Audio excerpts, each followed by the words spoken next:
yai o Kristan ka dalan ka wang ngau me mong chong ngau đâu mong nang bu bai ngau ya chỉ shu de mong hem me chân de nang ai phai ching cha bu ngau ya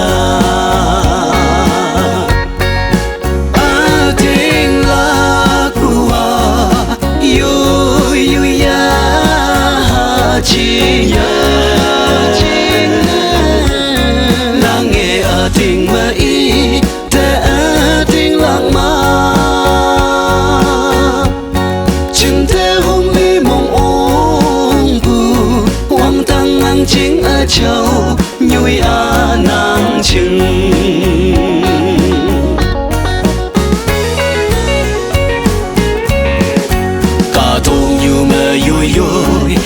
tiếng lạc bu ngâu nắng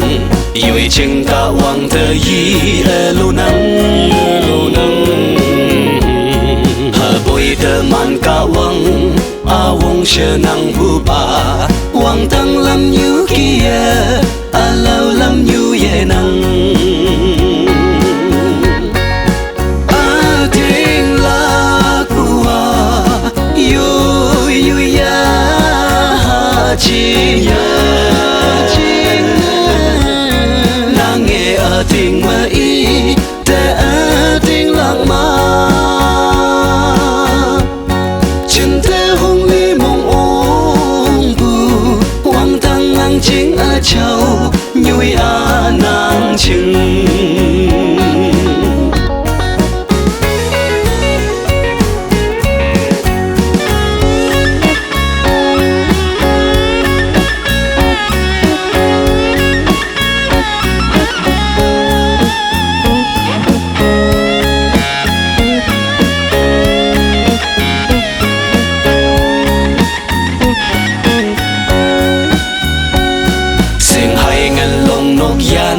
nốt hai tuổi nhu nan hà tàu lan thơ nàng mong hơ mơ đang ô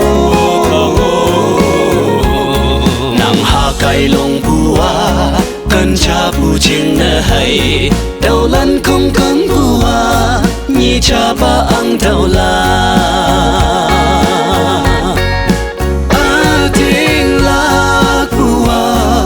yêu ya chỉ tình mà ý để ở tình lặng mà chừng thế hung ly mong ôm bù hoang tăng ngang chính ở châu nhui à nàng chừng chừng thế hung ly mong ôm bù hoang tăng ngang chính ở châu nhui à nàng chừng